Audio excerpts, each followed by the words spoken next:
suffering of strangers, the agony of friends. There is a secret soul at the center of the world, and its sound is life.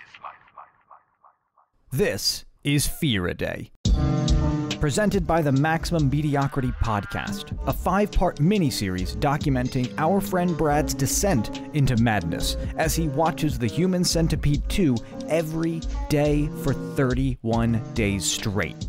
On this episode, we talk to him on day 24.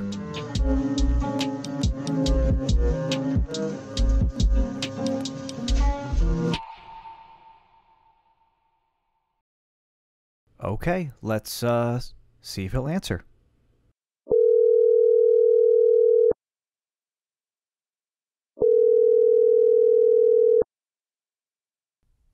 Hello. Hey, how you doing? I'm getting through it. 1 week left. 1 week left. How's it feel?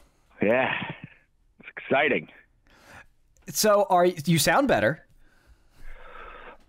That's because I watched it earlier this morning and I've had some time to decompress. Okay, you've had time to clear your memory a little bit.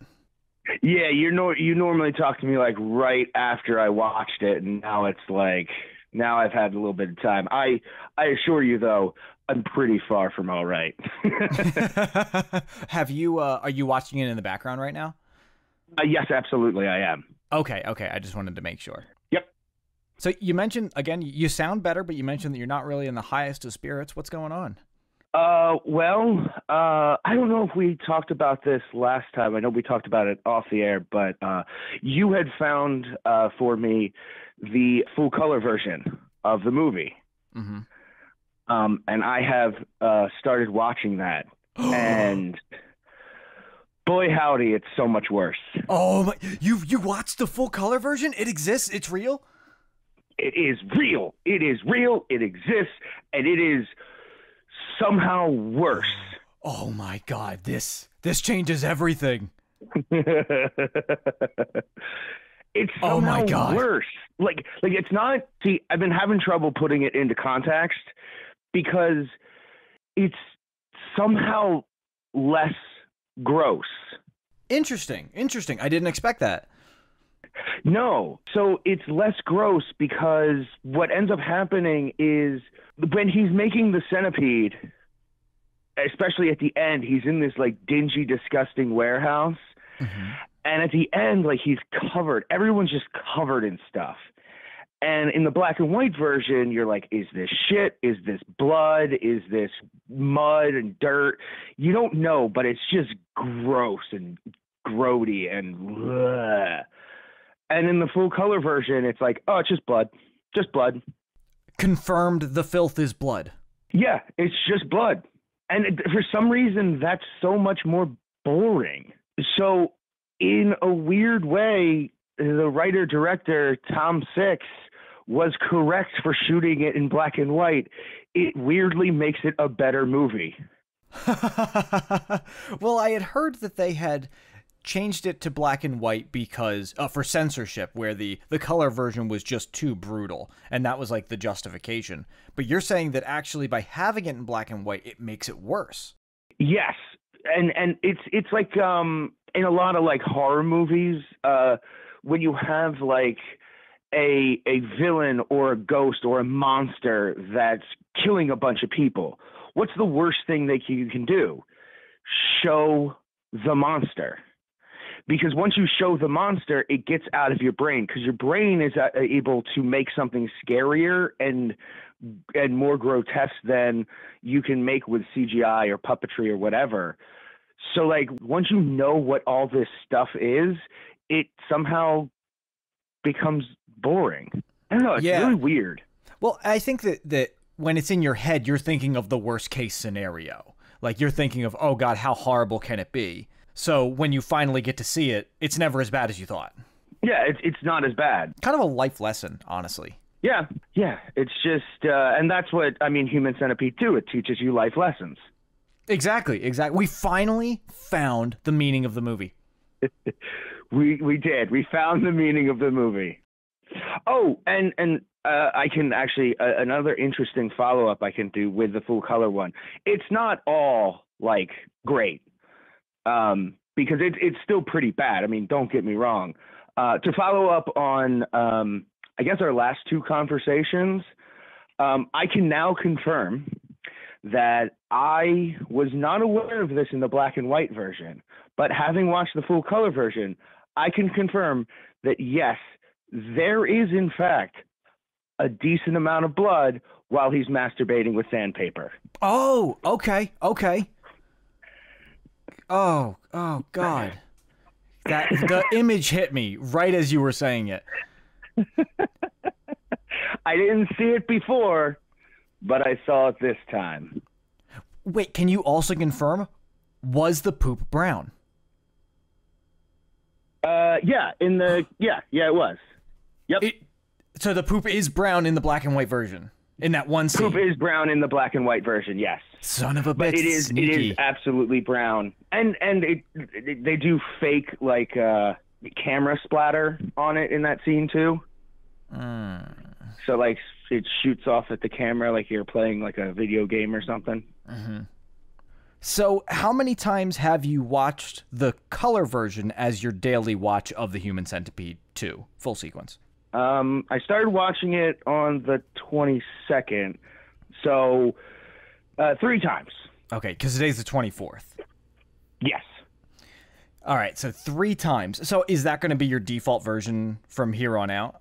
I think so. I think I might go back to the black and white version maybe tomorrow just to see how it stacks up, what my thoughts of it are, just like versus the color version. But yeah, I think to go along with the concept of this project, I think I'm going to just torture myself more with the color version. Okay, so that you think that the color version is like a worse version to watch? Yeah, I really do. And not, as I said, it's not because it's more disgusting. It's just because it's more kind of boring and mundane. Interesting. Because of course, you've always steered in the direction of what's going to make you the most miserable. So as long as you are honestly more miserable with the color version, I'll allow it. I think that's fair. Yeah, I'm getting the concept of the project, really narrowing that down, yeah, with that. Yep. Oh, I will say with the color version, I found a new kind of bright spot that I never saw before. Ooh. That makes me really happy. This is a genuine thing that I really kind of enjoy, especially because I hadn't seen it before because it kind of got washed out in the black and white version. But in the color version, in Martin's office, he has an adorable dog calendar. So there's like this cute little Rottweiler dog on a calendar that you see in the foreground, and it's really adorable. Oh, that's cute. I love Rottweilers. Yeah, they're adorable. I had a bunch growing up. Really, just a great dog. Nice. Yeah. Yeah, I've never had one, but I've known people with them, and they seem like, great dogs. And so like the first time I saw it, I just almost like squealed, and I was like, "Oh, puppy." Yeah, I guess you're still seeing like new stuff in the background each time you watch it because there's just so many details. Yeah, there's a lot of like things that you don't see in the black and white version you do. Also, like in the black and white version, there was like this really awesome at his house. There was this awesome wallpaper, and I loved it. I loved it so much. And then I saw the color version, and it just turned like I thought it was going to be like bright, like 1970s, like orange or like bright or whatever. It's just beige and white and boring. And I'm like, man, the one thing I really liked now gone out the window with the color version. The color version really giveth and taketh, it sounds like. It absolutely does, yeah. Good things, bad things. I mean, it's all bad, but, well, no, it's not all bad. I am assuming that was a good dog. All dogs are good dogs. Yeah, true. Yeah, I just don't want to speak ill of that dog. I have to put that preface in it now that even when I say everything is bad in the movie, that dog is a good dog. One thing I was thinking about when I was getting prepared to call you was, earlier this weekend we hung out with our wives at your house, and we watched not the Human Centipede 2 full sequence. We watched a better movie, Old Boy. And that was a movie, after watching it, really took some time to digest. And you can really talk about the different layers and subtleties in the movie and like what the movie is trying to tell you. All of those things you do not get with the Human Centipede 2. Correct. And I wanted to ask, does watching good movies, does that make it worse when you have to watch the Human Centipede 2? Like, knowing that, like, you have, like, this release of, like, good cinema, and that kind of is a way to remind you that there's something so much worse that you have to watch?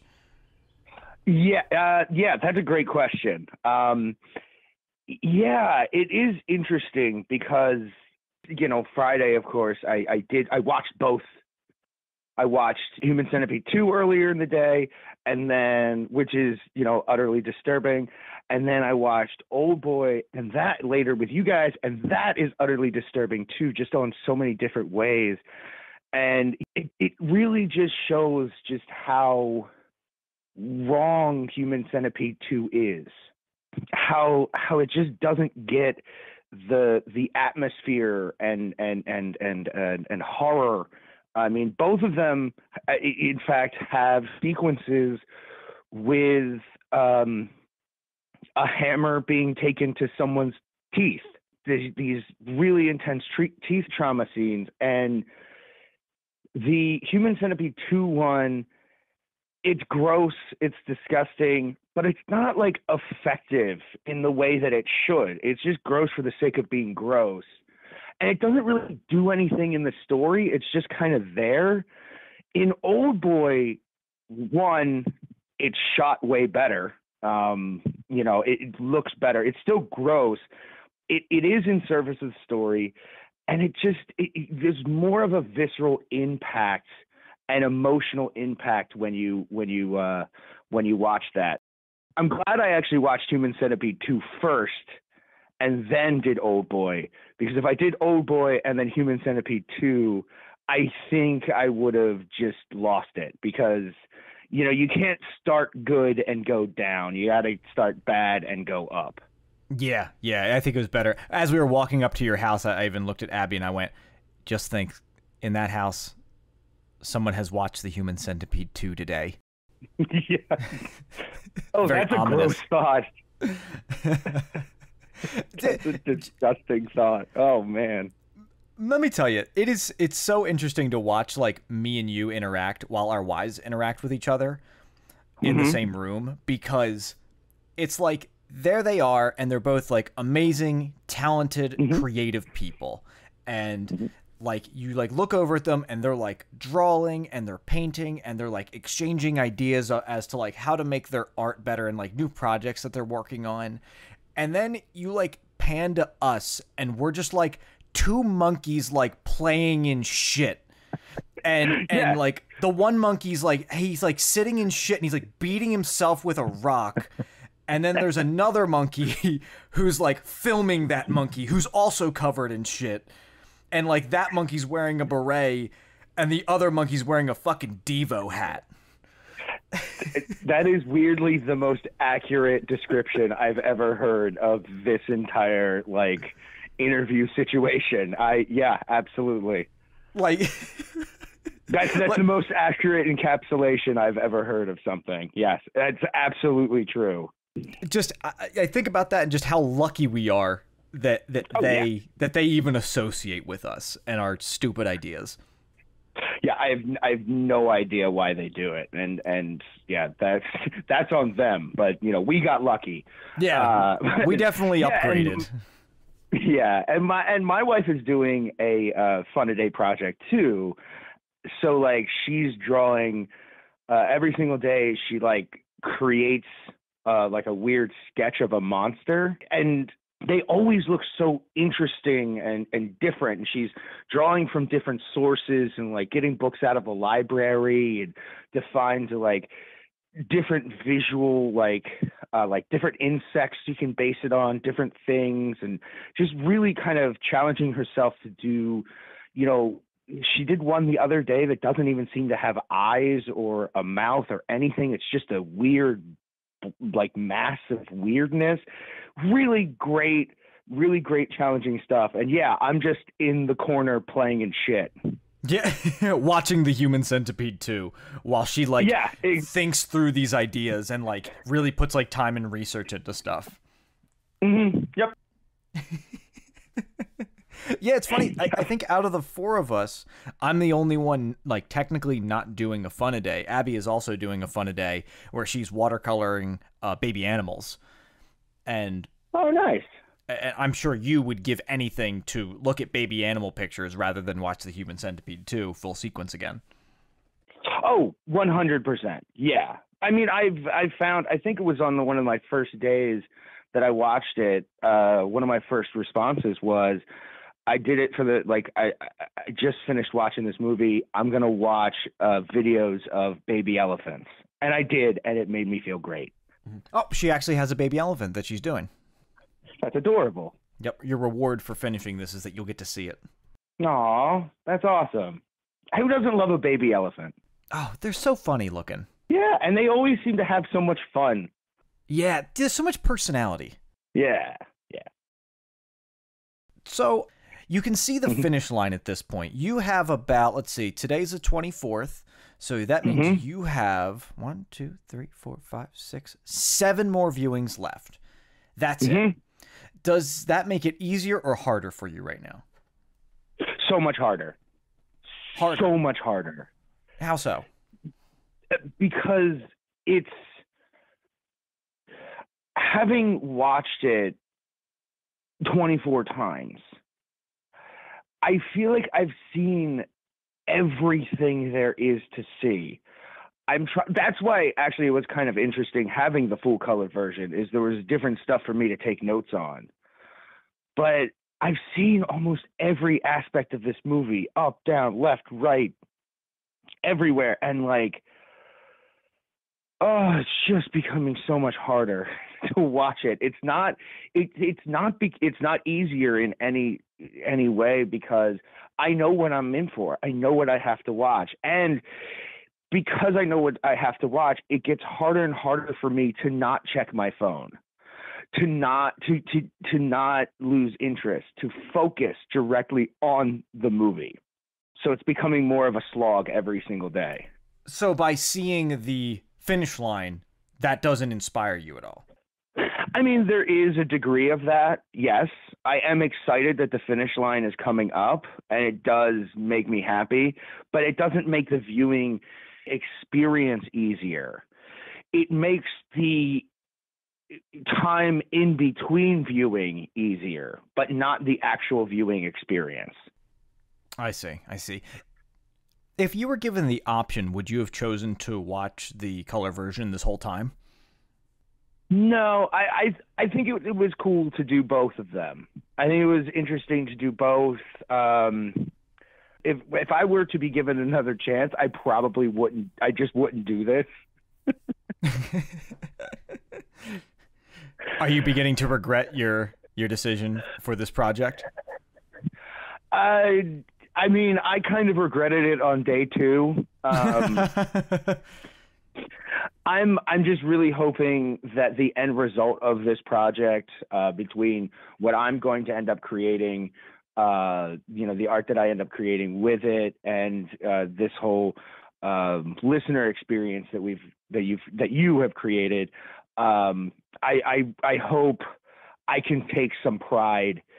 I take a lot of pride in that, and be happy that I never have to go back to it ever again. It'll be a cold day in hell before I ever watch this freaking movie again. Obviously from being a third party bystander here, I'm kind of going to miss this a little bit. I've kind of enjoyed our weekly talks. I have to admit, they've been a lot of fun. It's been a lot of fun kind of talking about this, because I tried to not talk to my wife about it, because at this point, and at no point actually, does she ever give 2 shits about Human Centipede 2. As she shouldn't. No, except no for one should. worrying No about her one husband's should. mental health. Yeah, I mean, she sees me all the time and kind of understands that, I'm all over the place as it is. But I don't think I mean, there's been some days where I've been more on edge than others, and I've been able to catch myself. And but for the most part, I think it's been, oh, God damn it. Sorry, I just turned to the screen and they're shitting in the mouths of the person in the centipede, and I just turned to it and saw it, and I can confirm once again, it's definitely brown. It's definitely brown. But yeah, I think a lot more people are worried about me in terms of my mental health, who aren't around me as much. I mean, Jess knows, my wife knows that, I'm actually handling it a lot better than even I thought I was going to. So I find that hard to believe, but I will let you live that lie for now, because I have. Thank you. Please let me live that lie. That's all I have right now. Yeah, I have a few hours of recordings that are contrary to that statement. Okay, well, all right. Yeah, I guess I don't. Yeah, you'd never realize it. Oh, that'll be fun then. I can't wait to re-listen to all of it to see just how broken of a man this whole experience has made me become. How do we do a finale to this? I don't know. Wear party hats instead of berets. Yeah. Beret is a party hat. Thank you very much. Fair enough. Yeah, I've actually been wondering that myself. I'm upset that the 31st is on a Sunday. I wish it was on a Saturday, because I would just hold a rager for everyone to come over and just celebrate the end of all of this nonsense. So yeah, I don't know. Yeah, as I said, I don't even know how I'm going to celebrate it, but we got to figure something out. We'll figure something out. We have a week to figure it out, to make the last episode the best one. Heck yeah. Maybe I'll find a way to, I don't know. Maybe find some commentary tracks or something. I don't know. I'll figure something out. Oh yeah, is there commentary for this movie? I don't know. I should look for it. I'm sure it's somewhere. Like, what do you do? Maybe like do a double feature. Watch the black and white version and the color version back to back for your last viewing. Oh man, oh, that would be an interesting. And you know what? I bet I could do that. I bet on the 31st, that would be the only day I could do it. What would you start with, the color version or the black and white version? I would do the opposite of what I was talking about earlier, and I do the black and white and then go into the colored. Okay. I kind of thought it'd be fun to do the color and then you end with the black and white just the way you started. That way it sandwiches your full experience. Ooh. You know what? You just gave me a great idea, and I might have to do it this week. I might split screen them at some point. Oh. That would be cool too. Yeah, I think I might do that this week at some point. Just do a split screen of and watch them both simultaneously. I would say you have to split screen it you can split screen it any day that you want, as long as you do the double feature on the last day. But then if you don't do that on the last day, do the split screen on the last day. Yeah, I don't know. I think the double feature works better on the last day, but I will do the split screen at some point this week. Coming week. I think that's a really, because I'm just trying to mix up ways to kind of watch it. Yeah, just anything to keep you going. Whatever day you're weakest. Yeah, that might be Saturday's watch, because Saturday I think is going to be one of the worst. Because Saturday I still have one more day. I've come so far to 30 views.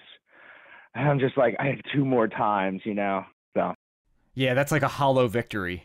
Yeah, exactly. All right. Well, we wish you luck. I wish you luck. I hope the audience wishes you luck.